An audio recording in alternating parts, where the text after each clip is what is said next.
Welcome, everybody. It's good to see the old Dhamma gang getting back together. Don't say the old faces will kill you. No, I wasn't going to say the old faces. The old Dhamma gang, the old people that have been around with us. So it's great to see everybody again. Well, we'll start with the triple bell and just use the opportunity to imagine, here's kind of a visualization that if meditation is like a beautiful park that you can go to and rest peacefully and safely and really not have a care in the world. There may be a gate leading to the park, and when you approach that gate, you might want to check through your stuff to see what you're bringing in there. And in meditation, we know that some of the stuff we carry can make meditation difficult. So if we're carrying a little bit of anger or a little bit of animosity or ill will, it doesn't matter what the circumstances were that brought that on. You know, it could be quite justified in some cases, but nevertheless, just that feeling of maybe ill will or anger is not helpful to us as we're seeking peace and freedom and happiness. So we can take note of those different states, those different mental and emotional states that we're carrying. Sometimes it could just be worry, it could be agitation due to the busyness of life, kind of a stressfulness because there's lots to do. Just taking note of any of these things, not looking at them as bad things or even as problems, but just things that aren't going to be conducive to cultivating joy and peace and freedom, so we can put them down at the gate and we can enter the park free of those encumbrances, and we can begin by cultivating some of the highest states of consciousness which are conducive to feeling peaceful and free and happy. And of course those highest states are familiar to most of you as the four Brahma-viharas, the feeling of compassion or goodwill towards all other beings, knowing that their experience of suffering is really no different from our experience of suffering. The circumstances in different people's lives are different, but that feeling of suffering, we all know it, and we can all be compassionate to others. May all beings be free from suffering and its causes. May all beings be surrounded by love and kindness. May they be treated well. May all beings be happy and joyful. And may all beings be equanimous, free and peaceful. And equanimity is that state of peacefulness and balance of mind when things are difficult or challenging.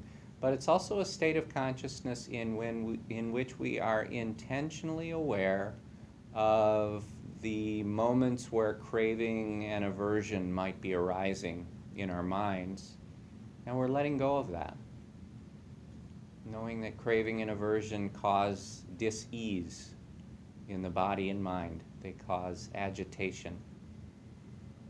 So equanimity is that place where we consciously release any kind of craving or aversion or clinging. And in so doing, we set ourselves free. And so with that, I'll sound the bell.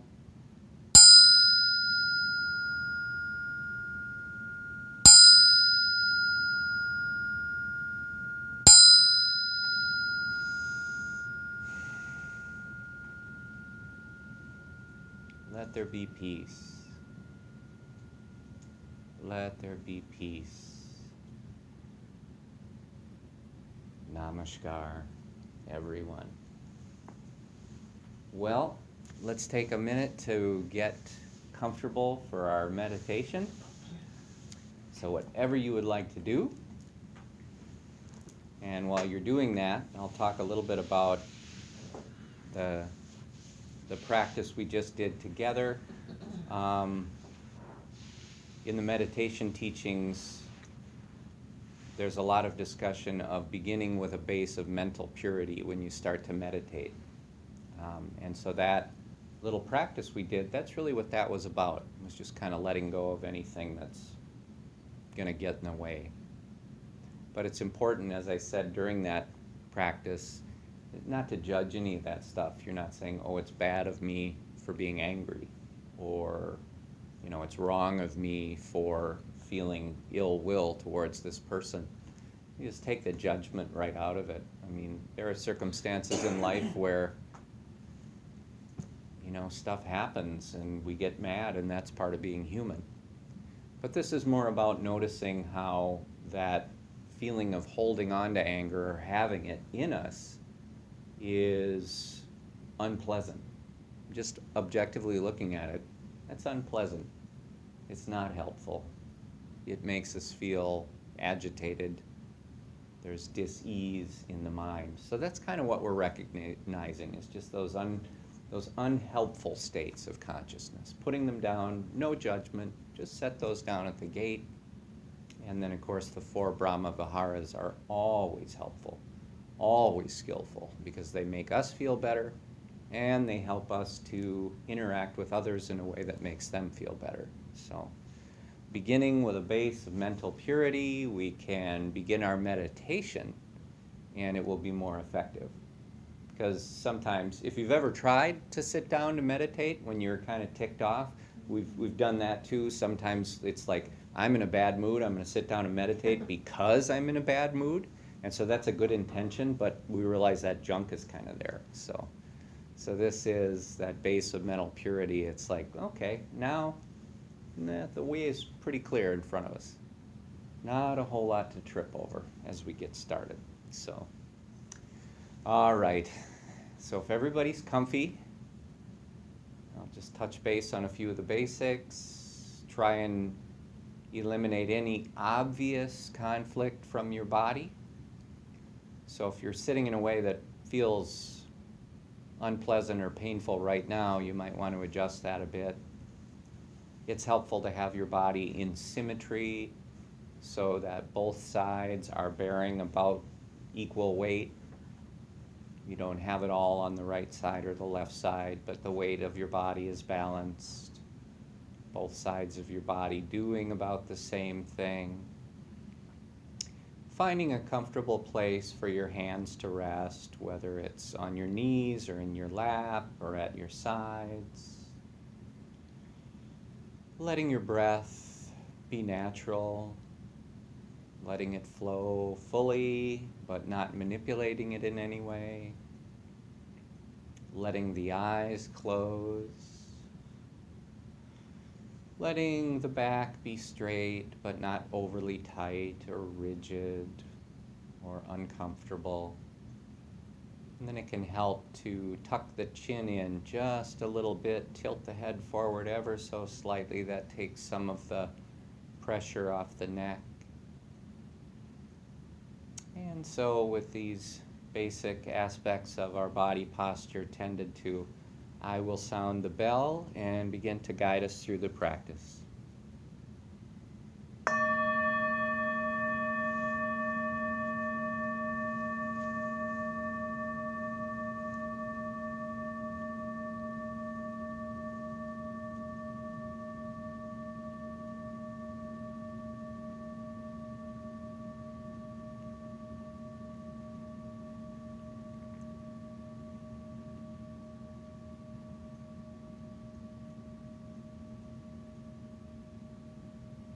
Follow the sound of the bell into silence. And let that silence be an invitation to turn your senses inward. In some ways, the silence is an invitation to return home. To turn your senses inside of yourself and become aware of your presence in your own body. your body being your home, to become aware of what it feels like to be sitting here or laying here at this moment in time. And just becoming aware of that. It can be a very grounding experience. It can be very stabilizing. Just connecting with the feeling of being you, here and now.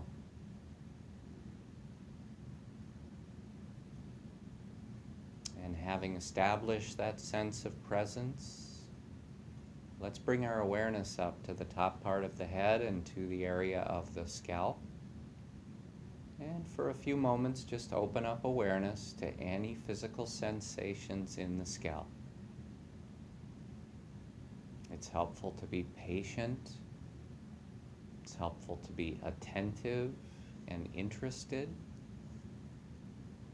And as you observe the scalp, you'll notice that sensations seem to appear and then sometimes disappear.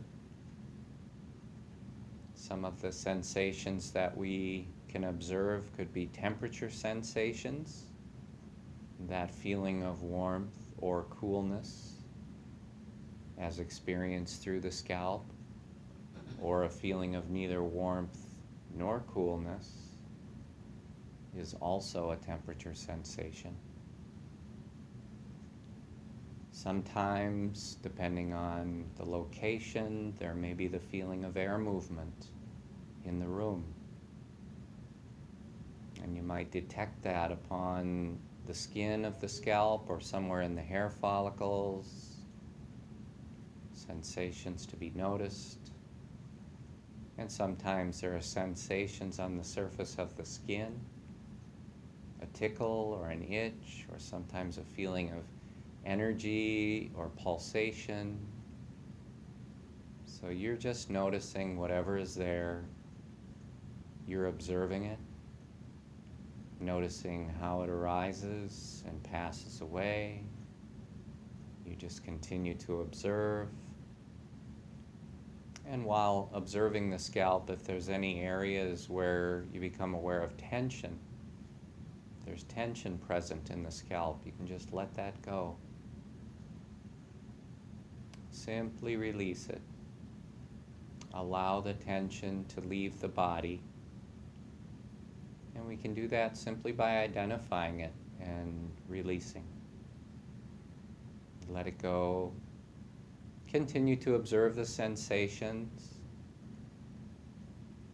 Don't judge any of the sensations as good or bad or pleasant or unpleasant. Just try to see them all as sensations and generating no craving, no attachment, no aversion. And then from the scalp, we'll let the awareness move downward a bit into the temples. Let it move into the forehead. And see if you can actually feel this movement of awareness as it starts to flow down. Let it flow through the forehead. Let it pass through the eyebrows and into the eyes. Notice the sensations. Observing them objectively, temperature, air movement, sensations on the surface of the skin. Notice how they're always changing, arising and passing away. Even a sensation that seems to be continuing for a while is itself changing.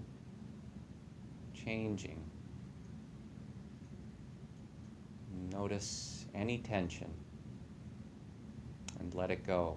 Let the brow relax if it's furrowed. Let the temples soften. If the eyes are squinted or there's tension in any way, let that go. And continue to observe the sensations as they come and go.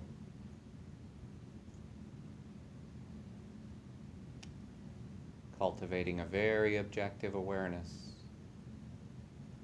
interested and attentive, noticing everything, judging nothing. And from the temples, you can allow the awareness to move downward into the ears. And as I start to name off these different parts of the body, just let yourself go through the process of observing the sensations in each part and just letting go of tension automatically as a very skillful response. Encountering tension, we just let go. And then continue observing the sensations in each part. So the ears now, and then letting it flow forward, the awareness, feeling the awareness moving into the cheekbones, forward further into the face. And then from the eyes, let the awareness drift downward. Let it pass through the nose, down into the lips and mouth and chin. And in all these areas, just be attentive to the sensations, whatever you're experiencing. And don't look for anything special. There's nothing you have to be feeling, nothing you shouldn't feel. It's just whatever's there in this moment. Notice the arising and passing of sensation. Notice tension, maybe in the jaws or the teeth. Maybe the teeth are clenched. Maybe the lips are pursed. Let that go. And you find after releasing tension that you're able to observe even more subtle sensations in these areas. That the tension gives way to peacefulness and the observance of subtle sensations. Moving downward from the chin now, feel the awareness travel down into the throat, the front part of the neck, and then moving back through the sides of the neck, and finally the back of the neck. Let awareness observe all of these sensations as they arise and pass away. Let any tension or stiffness in the neck go, maintaining just enough tension to maintain your posture and nothing more.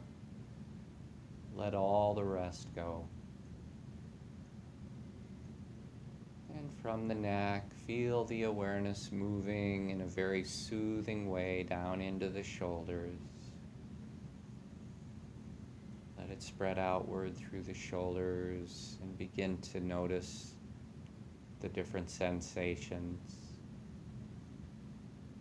Remember to remain objective, not judging any of these sensations as right or wrong or good or bad.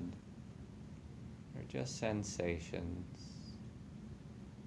No reason to cling to any of it, no reason to crave anything different, no reason to feel aversion towards anything.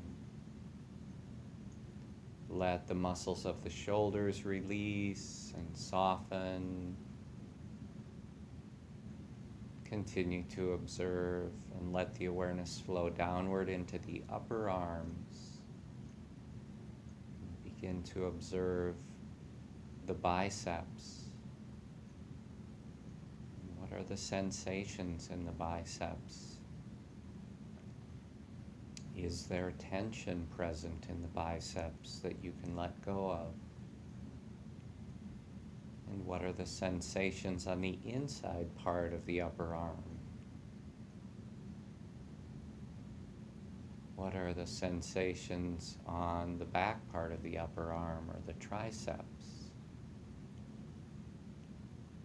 And rather than answering that question, what are the sensations, rather than answering it with words in your mind, just let the answer be the experience. Knowing the experience in the present moment is the answer to the question. From the triceps, moving to the outside part of the upper arm. And you can feel the awareness begin to move downward through the elbow joints. Feel it as it travels down through the forearms, down toward the wrists, noticing all of these sensations, remaining objective, clinging to nothing, letting awareness pass down through the wrists into the hands. And then spend a little time with the different parts of the hands. And as you do that, you'll notice that each part has different sensations. And these sensations are arising and passing away. Perhaps there's tension present, which you can release. Continue to observe. So the heels of the hands and the palms, moving around to the tops of the hands, through the thumbs and the fingers. And you can just bring that awareness to rest in the fingernails. Open up awareness and let those subtle sensations become known. Sometimes in the fingernails there's just that very faint pulsation, kind of a feeling of energy moving. Let your mind get sharpened and focused by these subtle sensations. And then from the fingertips, we'll bring the awareness upward. Remain aware, remain alert. Bring the awareness to the collarbones, the top of the chest, and let it start to flow downward through the chest. Let it move all the way down to the base of the sternum. Let awareness know all of the different sensations as they arise and pass away. Let the tension go. Move the awareness to the underarms. And feel as the awareness moves slowly and softly down through the sides of your body, all the way to the waist. You're noticing sensations as you move, and just letting go of any tension as you encounter it. Let it be an automatic, yet very skillful response. Releasing, letting go. No craving, no clinging, no aversion. From the waist, the area of the waist, bring the awareness forward into the belly. Observe the belly as it rises and falls with the incoming and outgoing breath. You might notice a feeling of expansion and contraction. You might notice the feeling of the skin in your belly making contact with the fabric of your clothing. So these are all sensations to be observed.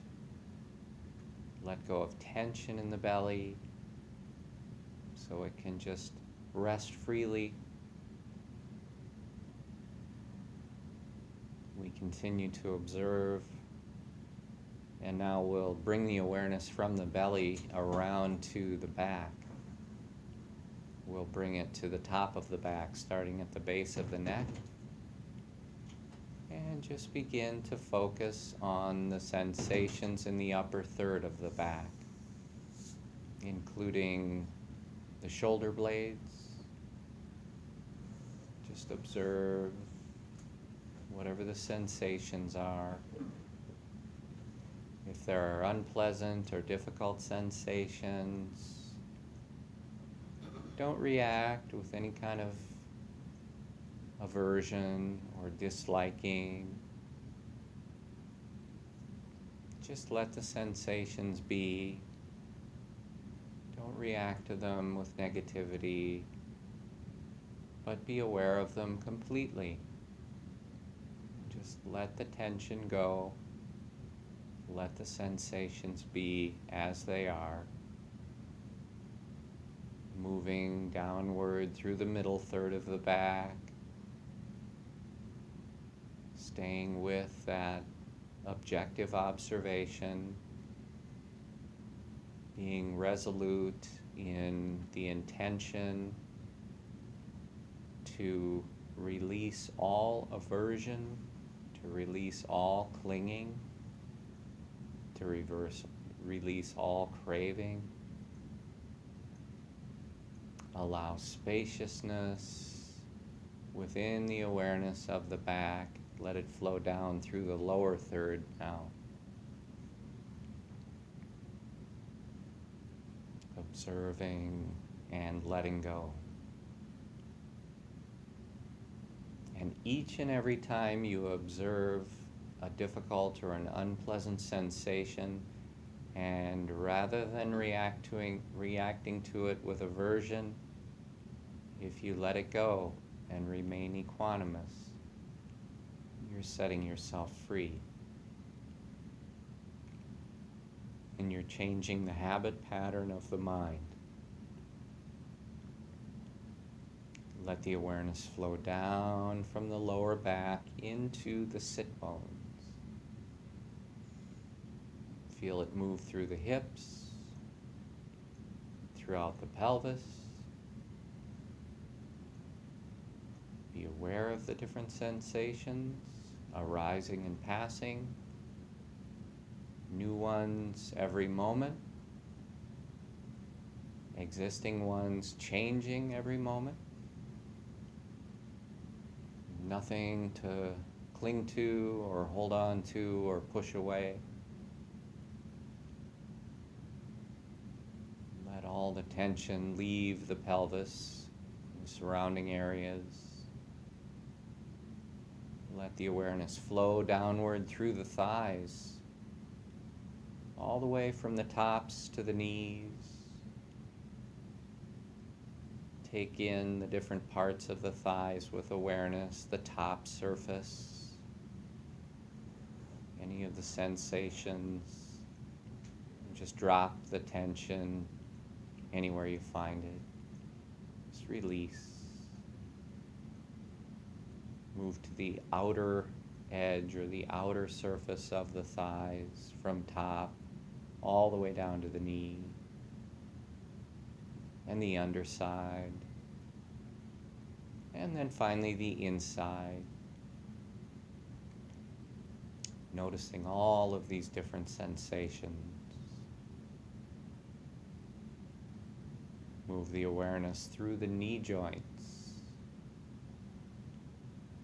Let it pass through. Again, any part of the body where there is an unpleasant sensation, you can be aware of the sensation, and at the same time, you can let go of any craving or clinging or aversion toward those sensations. So unpleasant sensations, let awareness flow through. No aversion, no disliking. Moving further now down through the calves and the shins. And sometimes we come upon very pleasant sensations in different parts of the body. places where things feel good, or sometimes an overall sense of pleasant abiding in the body. Observe those experiences and sensations, but don't try to hang on to them. Don't try to cling to them. And when they leave, when they pass away, don't crave them.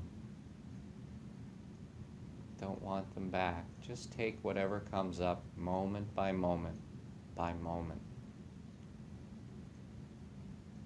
And then move down through the ankles into the feet. Spend a little time with each of the different parts of the feet, the heels, noticing the sensations there, and then moving into the soles of the feet, where the sensations are quite different from the heels. Then into the balls of the feet, again the sensations are different. Anywhere there's tension, just let go. Move to the tops of the feet. Move down into the toes. And then finally come to rest with your awareness for a few moments in the toenails. Just focus there. Focus sharper and sharper. See if you can become aware of the most subtle sensations in the toenails. That almost indescribable feeling of pulsation. Just be aware.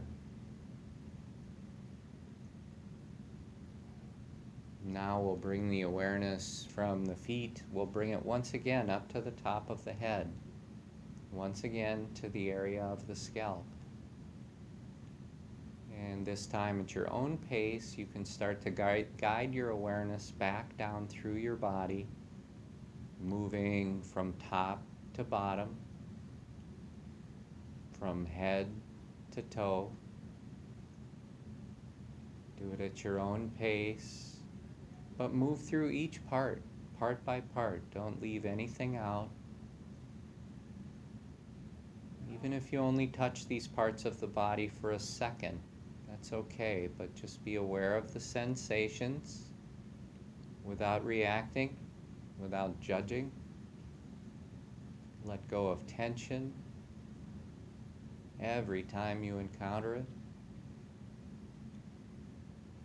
Generate no craving, generate no clinging, generate no aversion.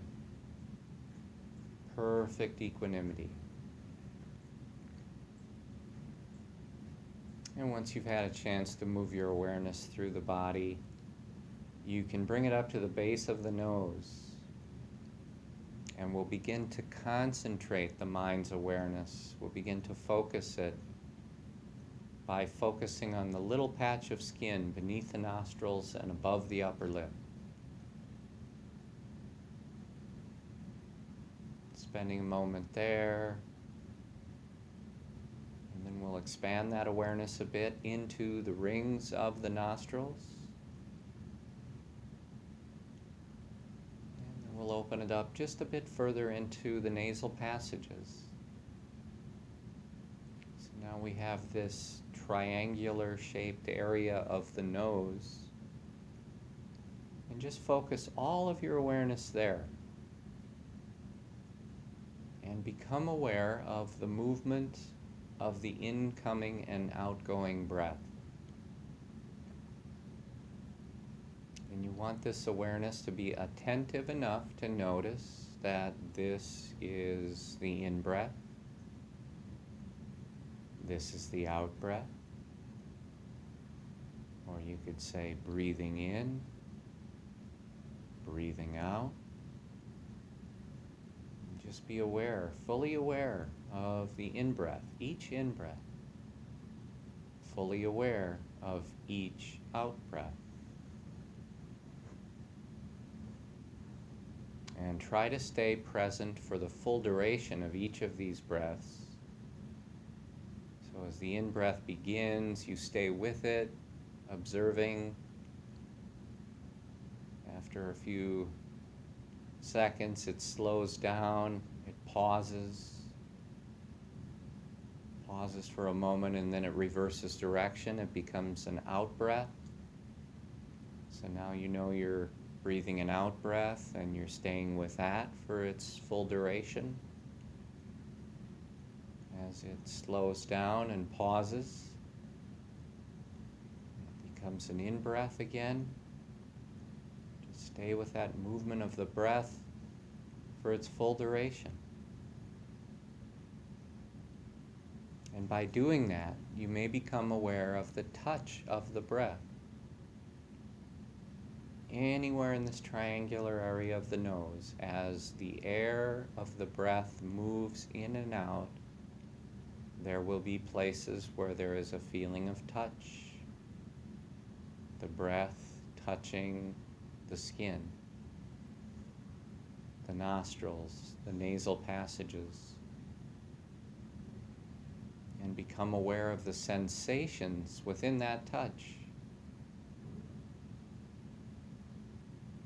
A drier feeling upon in-breath,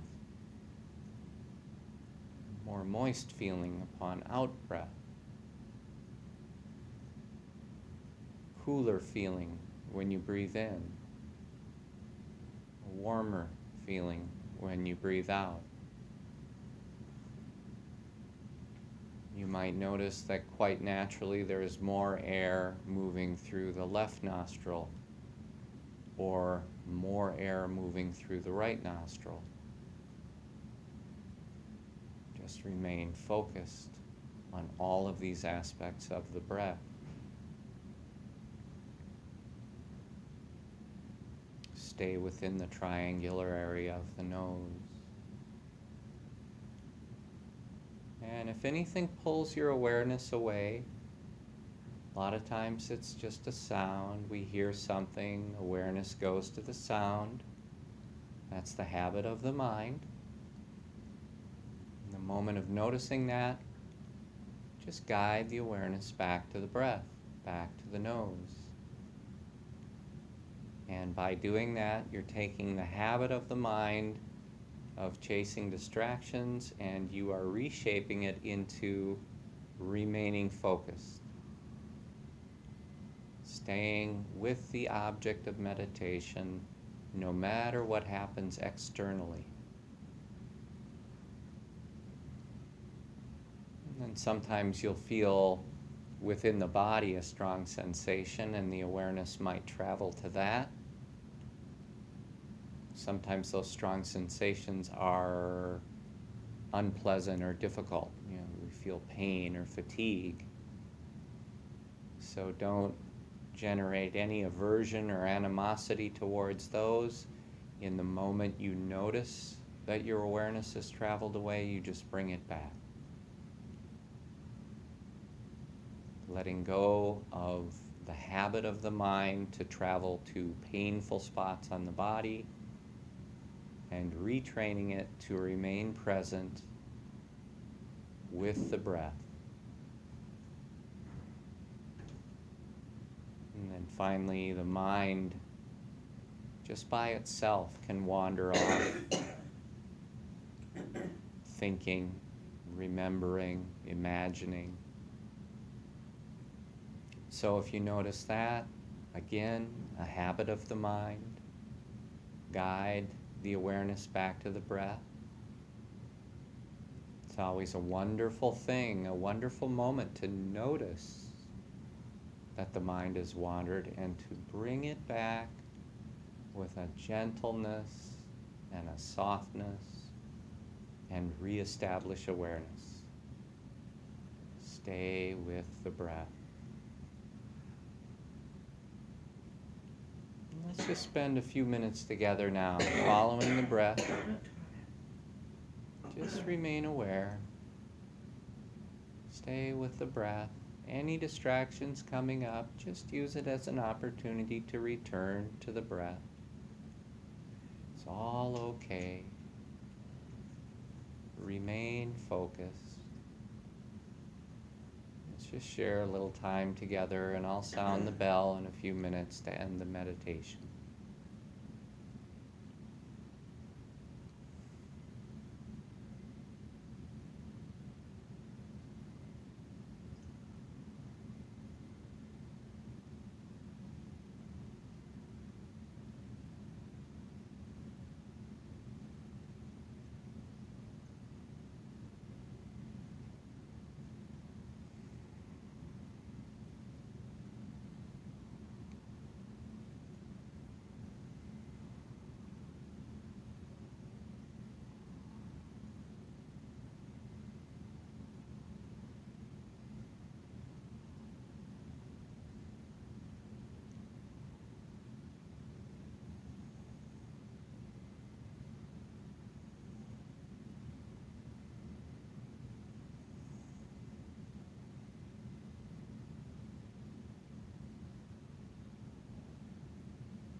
Everybody can take a couple of minutes to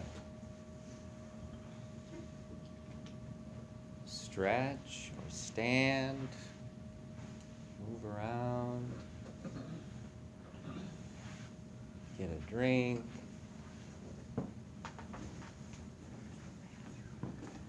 Coming back into the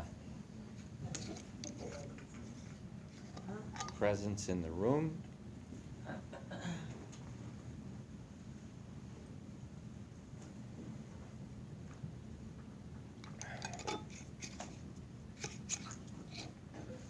That was a nice meditation. Very peaceful.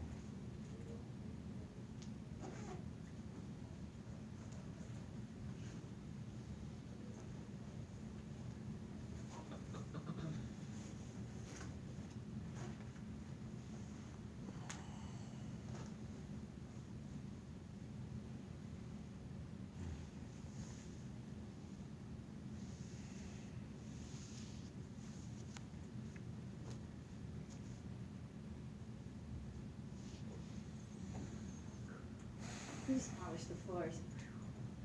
Oh yeah? Slid slide. Took like 2 steps out there and slid the rest of the way. Took a run. That's great. That's great. Do we need to pass anything out? We do. Last week, I didn't have enough of this one handout. This was the handout on mindfulness, had a little Dharma wheel with the lotus flower around it.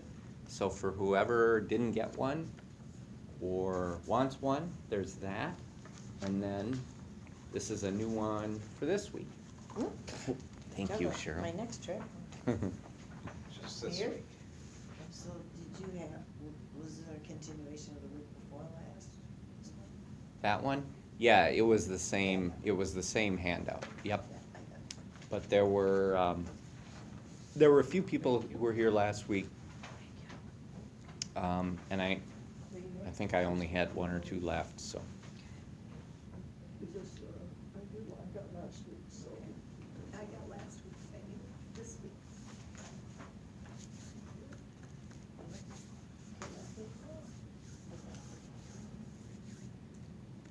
It looks like the movie Arrival. Have you seen the movie Arrival? I have, yeah, that little, Yeah, like, yeah. that portal they went through. Yeah, I sort of wondered. Well, kind of the writing, the writing. Yeah, I sort of wondered if that was influenced at all by that. I bet it was. I mean, if Probably, you've yeah. seen that, it's like, wow, Yeah. that's kind of a cool thing. You know, I watched that movie without its closed caption. Uh-huh. And you know how these modern movies, they whisper. A lot of mumbling, a lot of whispering. And stuff, you don't get it. And I thought I got the gist of the movie. Thanks, sure. Well, then by mistake, I went to Redbox and got it again. Well, this time we put closed caption on it. Uh-huh. It was like a totally different movie. I bet. I bet. I understood it. I actually, Is that in Redbox already? Yeah. Arrival? Oh, Yeah, wow. a lot of their new ones are in Redbox. I actually turn on the closed captioning on most of the movies I watch. And I kind of like it. Yeah, there's, and they do there's like different quality jobs I've noticed, because I do use it a lot, and so sometimes they're sort of they must have a program that listens to it and assigns a word to whatever the phonetic sound is, and sometimes it's not right. I've noticed that, but more and more often I like it, because yeah, I just can't hear that stuff as well as I once did. But regarding that,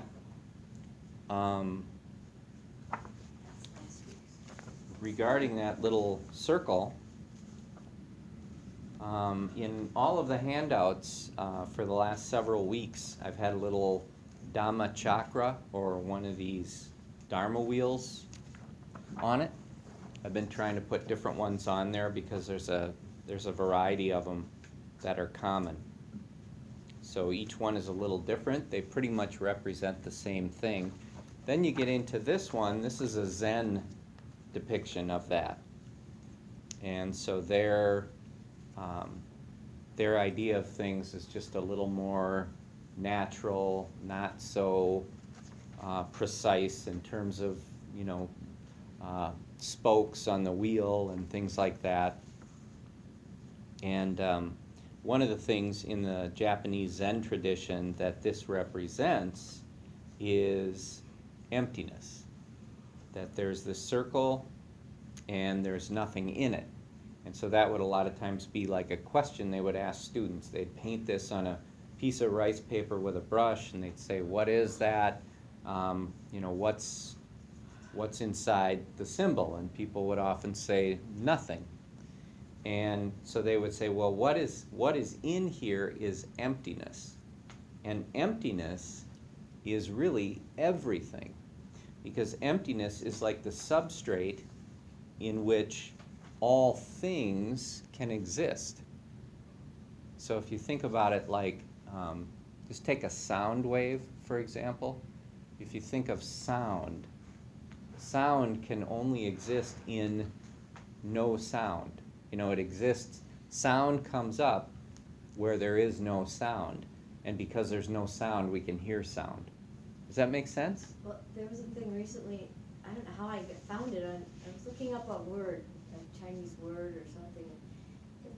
Quantum mechanics came up, and it said, don't stop because you don't think you're going to understand this, just read on. And it was amazing that it explained, it talked about quantum physics and quantum mechanics, and that's kind of what you're talking about, the waves, Mm-hmm. sound waves and stuff like that. It was just, Yeah. So this idea of emptiness is actually, and I've mentioned this before, emptiness to us in the West, the way we think of it, it sounds like maybe something sort of bleak or negative, you know. It's like, I don't want my well to be empty, you know, because then I won't have water. I don't want my bank account to be empty because then I don't have money, and I don't want my kitchen cupboards to be empty because then I don't have food, you know. So a lot of times that's our emptiness, or emptiness means, yeah, I'm lonely, or I feel like, you know, unfulfilled, or like I don't have anything. But in the context of Dhamma teachings and Buddhism and meditation, emptiness is really looked at as that's the place where everything can happen. Emptiness is required for anything to be. So emptiness is like this beautiful space. You can take that a little further and say that emptiness is also like the unconditioned. So if everything had already a fixed identity to it, and it was always so, and then there are very limited possibilities.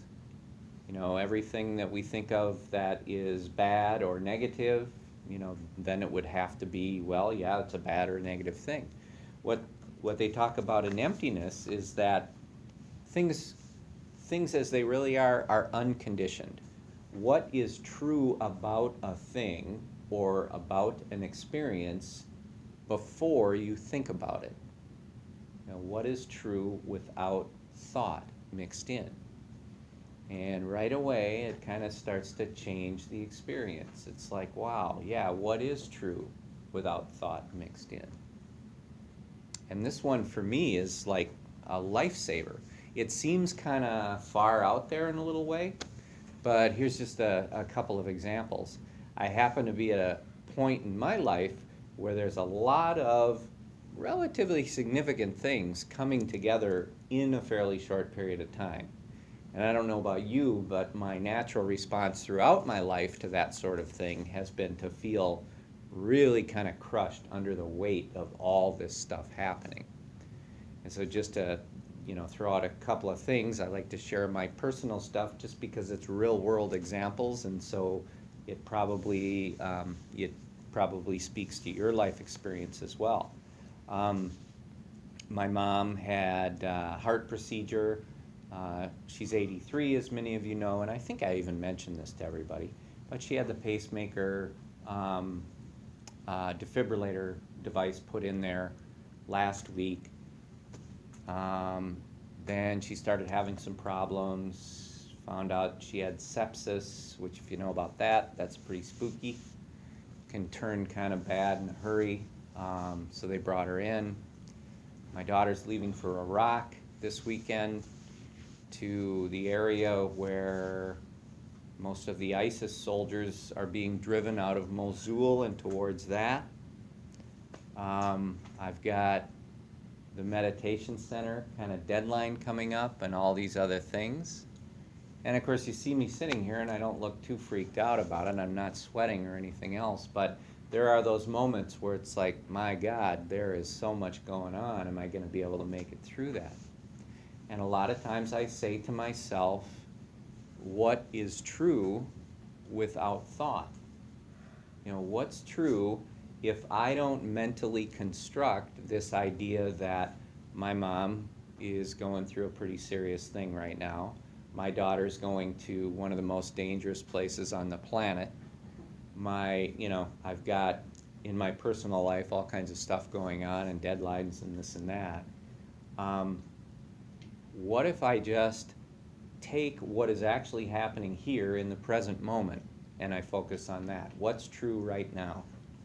You know, it seems like there's a lot of things going on, but in any given moment, there's really 6 things going on. There's whatever you're seeing, whatever you're smelling, whatever you're tasting, whatever you're touching, and whatever you're hearing.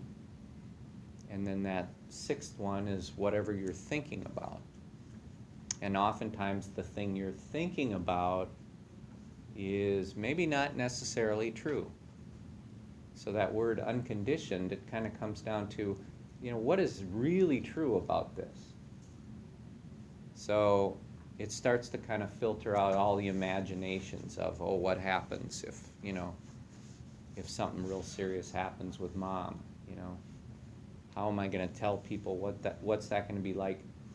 These are stories now, so just focus on what do I know about mom, and focus on what do I know about the situation with my daughter, not to think right away to all those stories I've seen of ISIS kidnapping Western women and trafficking them and these kinds of things, but just what do I know? Back to that book you always talked about, Be Here Now. Mm-hmm. Yeah. It's very much that way. It's be here now. And so for me, a lot of times I just work with what's in front of me. And I'll ask myself the question and I'll ask it out loud when I feel like I'm getting uptight. Because, that it happens over and over, to be honest with you, it's not like you just kind of say those things once and then it's like, okay, well, that fixed it forever. But this stuff continues to come up. It continues to come up. I'm worrying about this, I'm worrying about that. What's right in front of me? What do I have right here in front of me? What can I do right now with what's in front of me? And what is true without all the thought added onto it? That's the unconditioned. So that's one of the neat things about the Zen circle. It's very beautiful, but it represents emptiness, represents what is true without thought, and it's asking us to look at just what's right in front of you, because that's what you've got. That's what you can work on. That's what you can do something about. And the other stuff, not. The other stuff, not.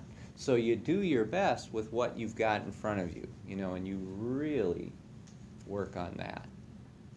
And it's so helpful. It is so helpful.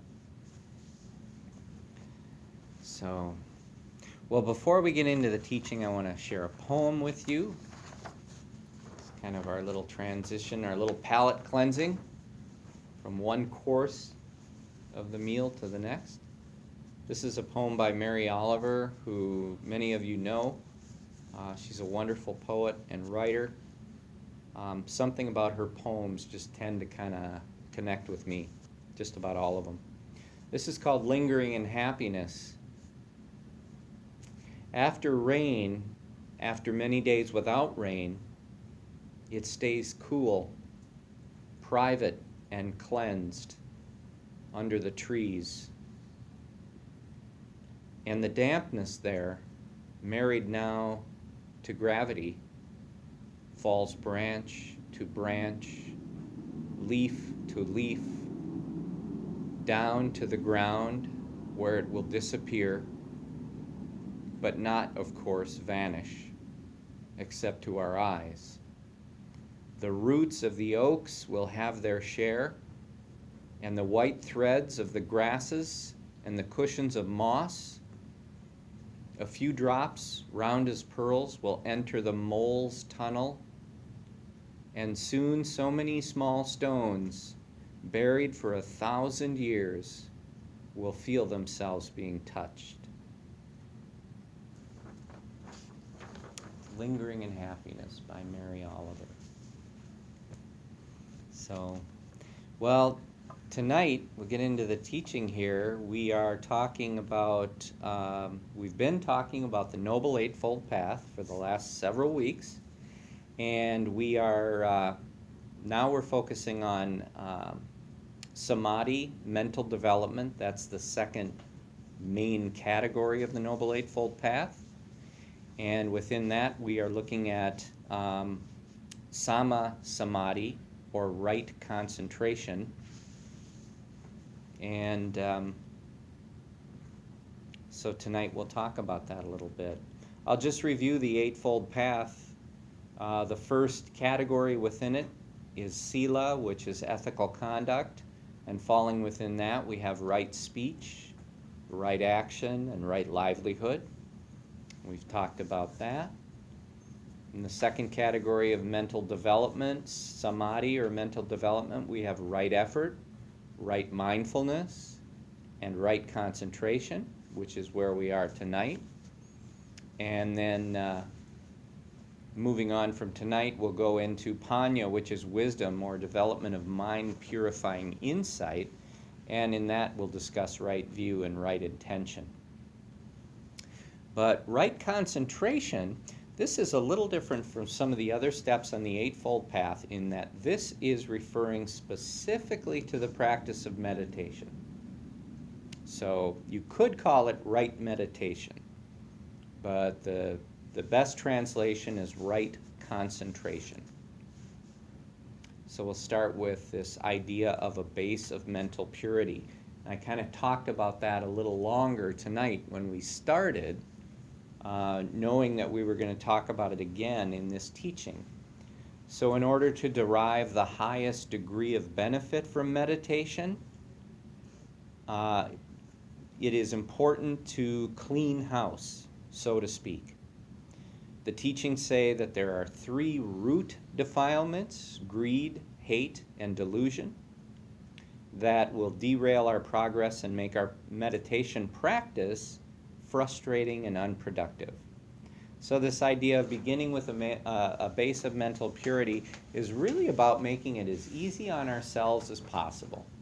Just noticing any of the junk that's in the way, and doing that in a non-judgmental way. Not saying, oh, I shouldn't think about this, or I'm wrong to think this way, or be mad at that person for what they said or did. None of that. None of that at this point in time. There are times where it's appropriate to work with things that way, but really what we're noticing more is just, what does it feel like when I'm holding anger? Regardless of the reason why I'm holding it, what does that feel like? What does anger feel like? You know, do I feel like I'm able to sit down and meditate deeply and peacefully when there's anger? So we kind of look at that and say, no, not really, not really. So we find that we can let go of some of that anger. Even if it's only a temporary thing, we can negotiate with ourselves and say, tell you what, put down the anger for a half hour and we'll meditate, and then afterwards we can pick the anger up and look at it then and see what we can do about it. It's okay to do that. So it's not like denial, it's just, yeah, let me put this down and I'll work with it later. It's like starting your taxes one day and finishing them the next, you know? It's okay to do it that way. So we're looking at some of these things that derail our progress and make meditation frustrating and unproductive, and we're just trying to set those aside, clean them out a little bit. Some we discover we can actually kind of get rid of altogether, because sometimes they're not very deeply rooted. We can realize, oh yeah, I'm still ticked off about that thing. I let that go. That's nothing. You know, we can do that. Other things, maybe they're bigger, and we'll work on them later. Those 3 root defilements, greed, hate, and delusion, what those are talking about is really, you know, greed is a form of craving. So this is, in a way, it's reiterating the craving, the aversion, because greed, you could say, is a type of craving. Hate is a type of aversion. And then delusion is kind of using our mind to kind of convince ourselves or to rationalize that we can do a certain thing and it's not going to cause more problems for ourselves. But usually it does, so that's why they call it delusion. It's kind of knowing that craving and aversion cause suffering, but sort of pretending it doesn't. You know, sometimes we generate a lot of hatred towards maybe a person or an organization or a situation, and we think that that's justified. And again, maybe it is, but the question is, how do you feel with that in you? How does it feel to have hate in you, which we all get, and it doesn't feel good. So again, we look at these as things that we kind of clean house. We get rid of the stuff that we can get rid of, some of it permanently, and some of it we negotiate with ourselves for just a temporary reprieve. Our perpetual desire for our experience to be a certain way, which for most of us is, I want pleasant things to be happening in my life pretty much all the time. And I do not want unpleasant things to be happening pretty much ever. This is what we want, right? And that puts us in a state of internal conflict just about constantly. And there's a cognitive dissonance. I want to be happy and experience good things. I don't want to be unhappy and experience bad things. And yet we do. And so there's this dis-ease or agitation in the mind because we're experiencing what we do not want to experience. This could also be expressed as a non-acceptance of the present moment and what is, craving the pleasant, hating what is unpleasant. We get a little taste of that in meditation when we come across our aches and pains and we really don't like them.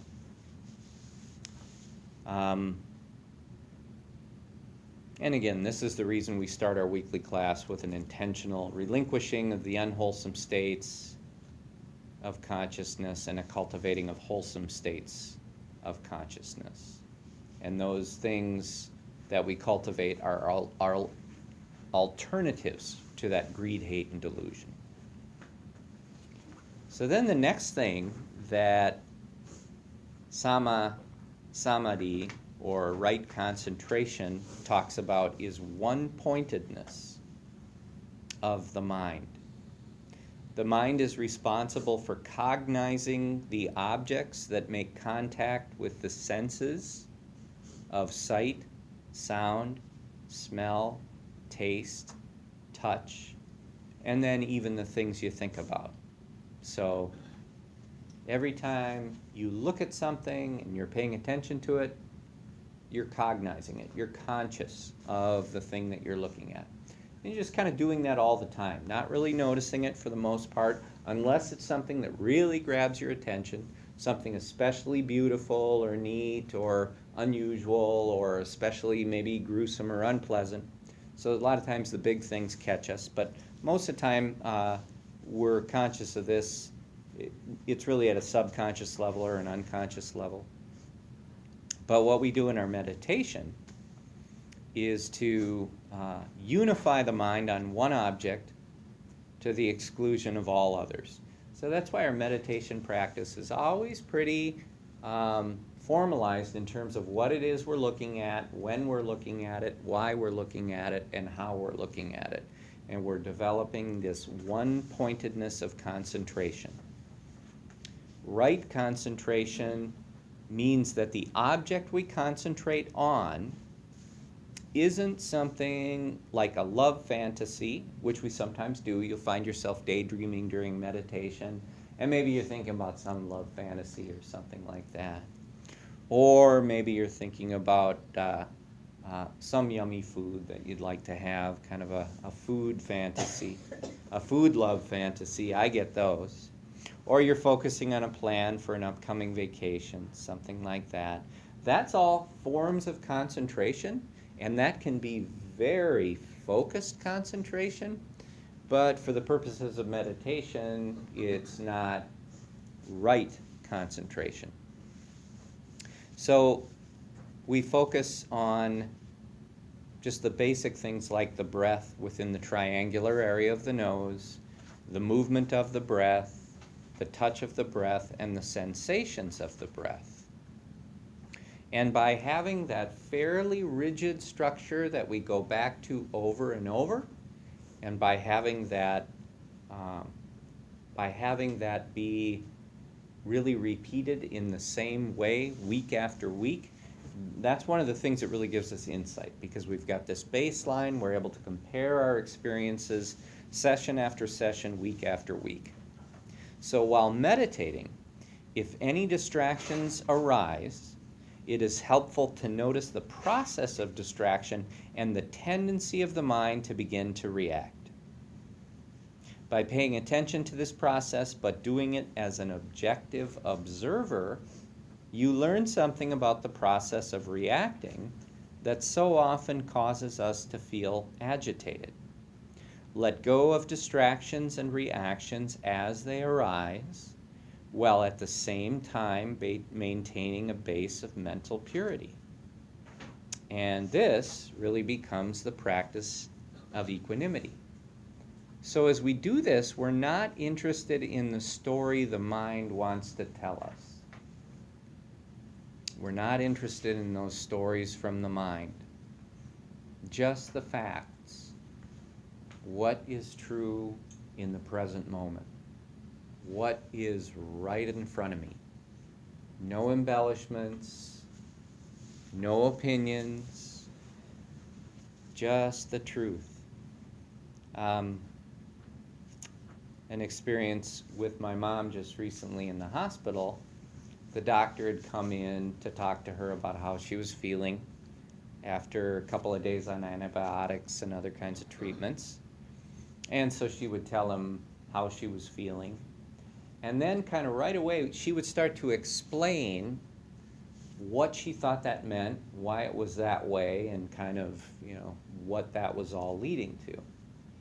And then he'd ask her about another thing, and she'd say, well, I feel this way, and I think it's because this, and this, And and he's a good doctor, and after like 3 times of sort of that same type of response, he said, Beverly, I don't want to have you tell me anything about why you think it's this way, or how it was before, or anything like that.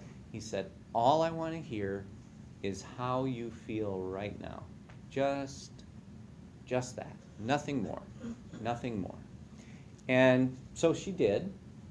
And really, that's a good doctor. It's like, yeah, I don't want to get caught up in the drama around how you feel or how it got this way.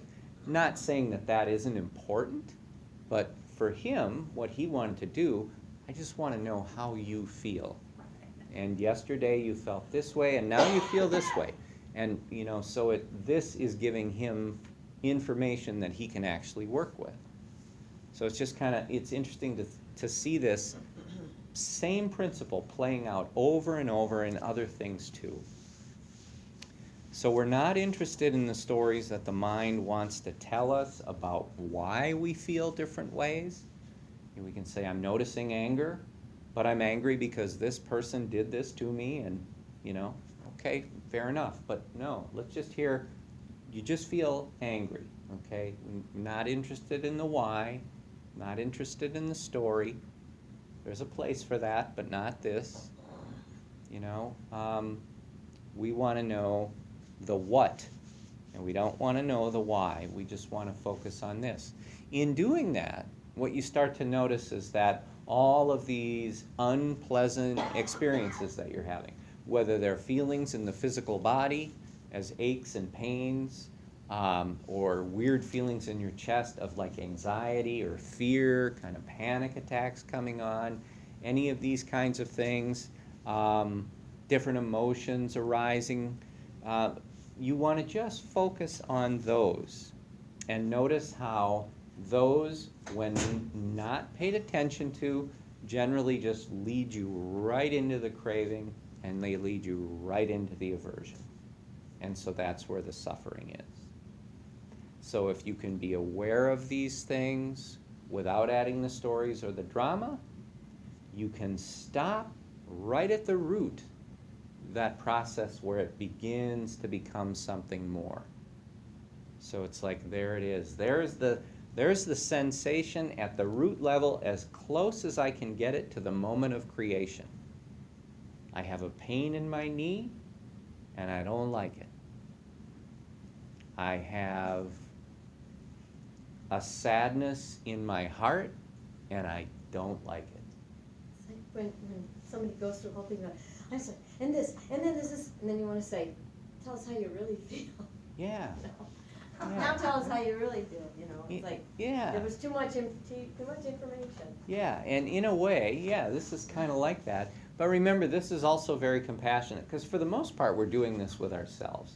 So it's not saying that the stories aren't valid, or that at some point, maybe in reconciling with someone in your life where,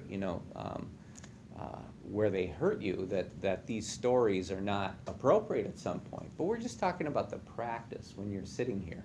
When you eliminate the stories and the narratives that surround this stuff, then you're able to just be kind of with that moment where you experience the birth of suffering.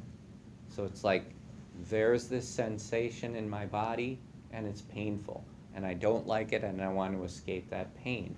I start to develop aversion, and pretty soon that aversion makes it difficult for me to continue to sit in meditation. And then I'll call my meditation short, and I'll go do something else and distract myself. Or I'll think about something that broke my heart. I'll start to tell myself stories about it, make myself jealous. Pretty soon I'm angry. Pretty soon I'm seething. I mean, we haven't done ourselves any favors. If you're just aware at that moment of, here's where that sensation is first noticed. So by sensation, I mean not just the feelings in the knees and the back and the body and the head in terms of like if you have a headache or whatever it is, but also the feelings around sadness, anger, fear, heartbreak, your emotions. These are feelings too. So sometimes we might just sort of separate it and call sensations more the thing at the bodily level, and then call feelings maybe the thing more at the emotional level. But a lot of times they're really intertwined too. When if you feel really heartbroken or really betrayed at some point, a lot of times there's nausea, a lot of times there's the heart pounding, a lot of times there's a complete drainage of energy in the body.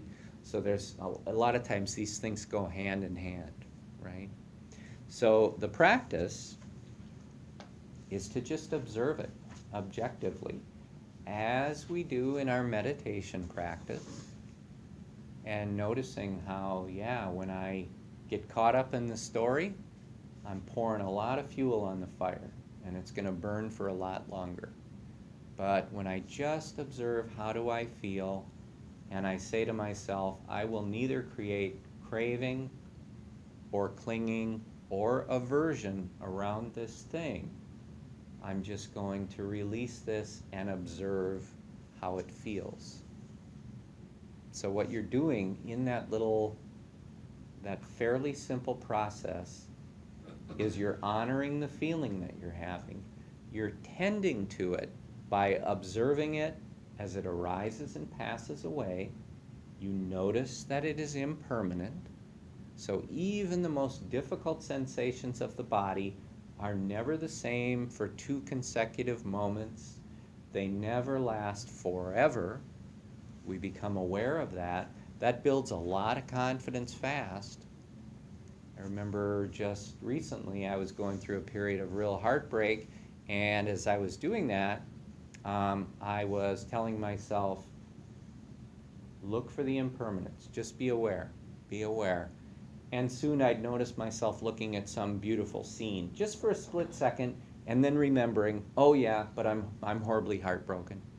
And so I'd kind of come back to that. But then I would look, where's the impermanence? Where's the impermanence? And then I'd see something else.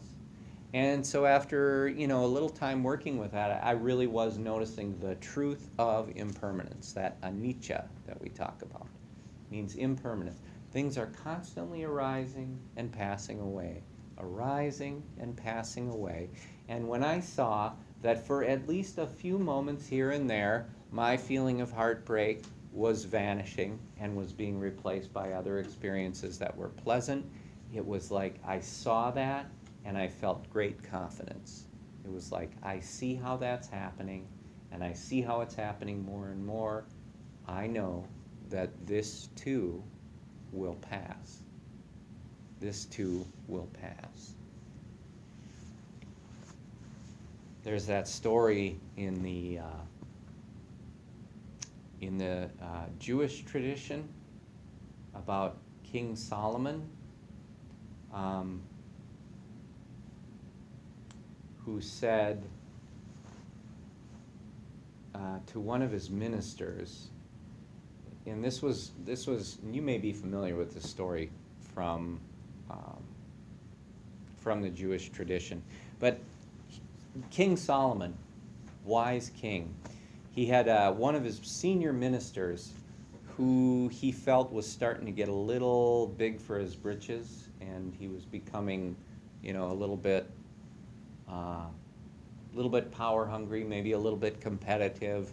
Anyway, King Solomon wasn't feeling too good about this.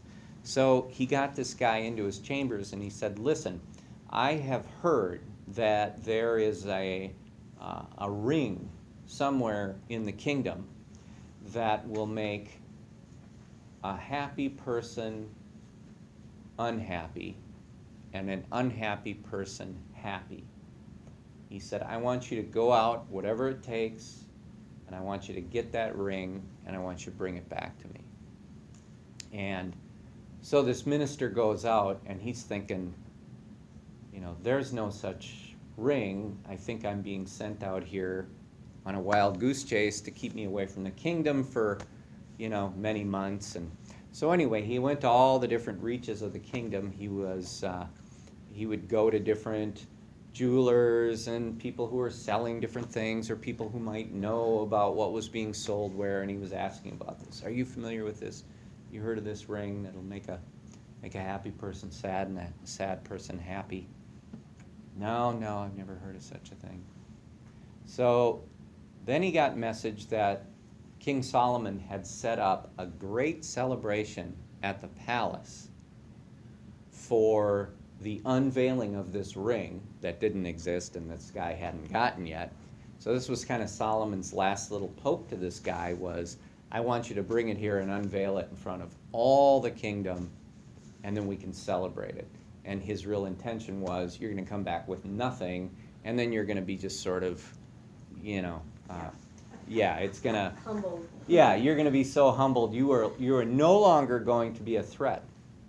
And of course, Solomon he was like a thinker. He was kind of like a chess master, so he's playing this big game. So he's got this event scheduled, and so the minister starts kind of heading back towards where the palace would be, and of course this is several days of travel.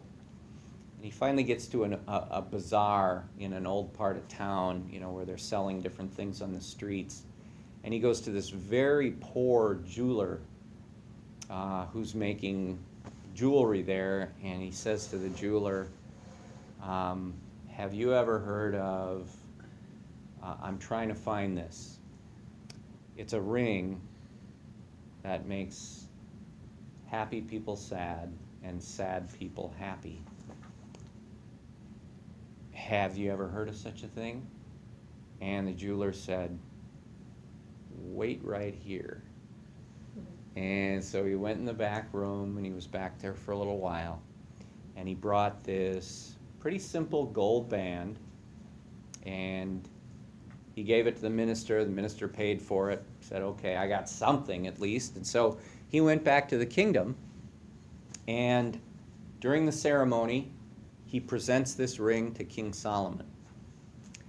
And so King Solomon looks at it, and it's this big moment where he's kind of inspecting it. Everyone is watching, and he looks inside of the ring, and in Hebrew, it's inscribed in Hebrew.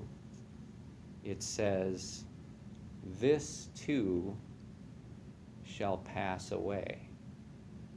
And the smile on King Solomon's face vanished. And so the truth of that was right there, impermanence. That this wealth that you have, this stuff that you have, is not going to last. And this pain and this suffering and this anguish that you're experiencing is also not going to last. And so this was the thing that would make the happy person I've never heard sad. this story Yeah, before. it's cool. This was the ring that would make the happy person sad and the sad person happy. So Solomon right away knew, yeah, my riches really don't amount to much of anything here.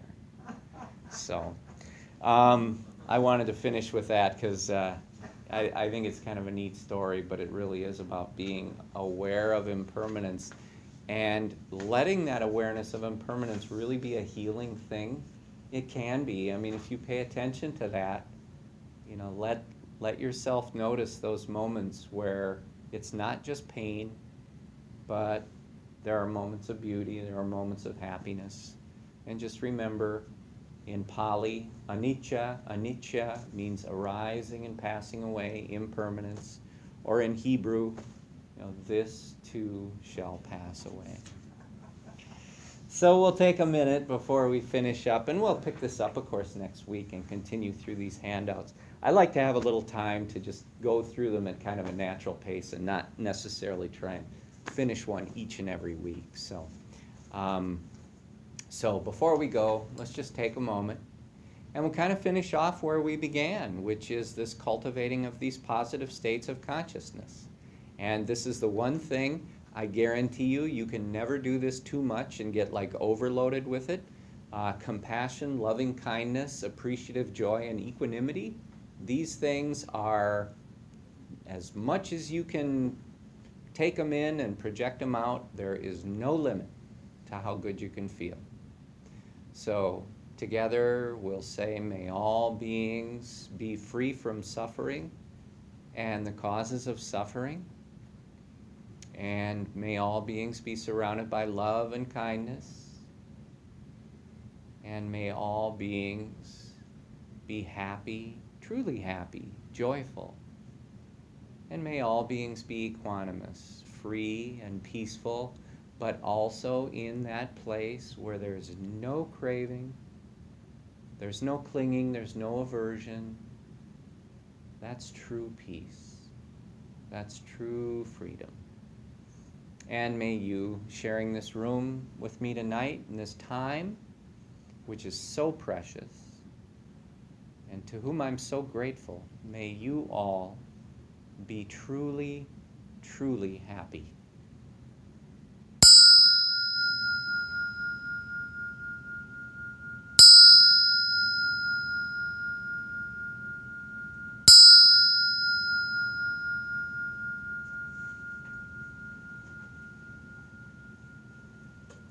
Namaskar, everybody. Thank you. Those ones we missed. Thank you so much. Those are, those are handouts from, on the yellow bleacher, that's stuff that I've given out for the past several weeks. So those are like the most recent. And then on the red bleacher, those are just like leftovers of other classes. So please feel free to take that stuff. I usually with the older stuff, I'll just chuck that after a while. So if you take it and, yeah. I mean, if you take it, even if you throw it away, that's fine, because that's eventually what I'll do with it. But if you would like any of these, please help yourself. Please help yourself. Are you putting all of them on your site? I haven't been putting those documents on the site. Eventually, they go into a book. That's what I did last year with the green book. Yeah, that's it. Yeah. I mean, So I could take one home, but I probably wouldn't look at it probably for a few weeks, so that probably would just, yeah. So whatever you'd like. If there's any of those you'd like, feel free to take them. Maybe you want a copy, or maybe you know somebody that one might resonate for. So there's quite a few. So, and actually, I get a lot of gratification seeing people take them, because it's just nice to know that you're able to use them. Good night, Don. Night, Don. Take care. Have a great week.